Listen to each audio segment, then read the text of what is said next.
tu as reçu en cadeau, qu'est-ce que tu vois? Peut-être que tu vois des chats, des étoiles, des petites voitures, des palmiers, des fusées. Alors ouvre bien l'œil et regarde bien. Par exemple, combien il y a de petites graines de céréales? Oh! Est-ce que son chandail il est rayé ou il est à pois? Pourquoi le tabouret est tombé? Ça veut dire que quand tu vas regarder les images de ton livre, tu vas deviner plein de choses. Oh! Est-ce qu'il y a une lune complète ou un croissant de lune? Combien il y a d'étoiles? De quelle couleur est habillé le personnage de l'histoire? Est-ce que ça se passe la nuit ou ça se passe le jour?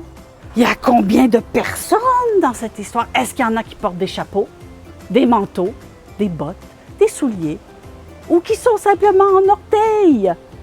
Parce que dans notre livre, même si personne ne nous raconte l'histoire, on peut s'inventer plein de choses, plein d'histoires dans notre tête. Ça veut dire que notre livre, il nous fait rêver, il nous fait réfléchir, il nous fait même compter les choses. Alors tu peux t'amuser avec tes amis à chercher, à trouver plein de petits objets qu'il y a à l'intérieur des images. On appelle ça un chercher-trouve. Tous les livres peuvent devenir des chercher-trouves parce qu'il y a plein de découvertes à faire quand tu les regardes. Ça peut être même dans un petit livre comme ça. Hé, est-ce que c'est un lapin à pois, un lapin qui est habillé, un lapin qui a des petits pieds, des petites oreilles, des grandes oreilles?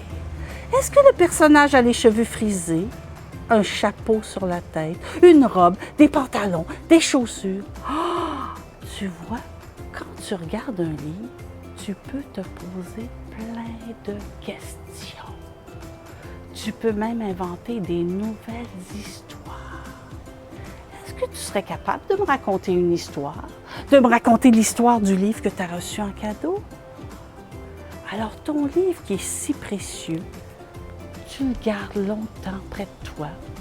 Quand tu es triste, quand tu es heureux, quand tu as le goût de parler, ton livre, c'est toujours ton ami.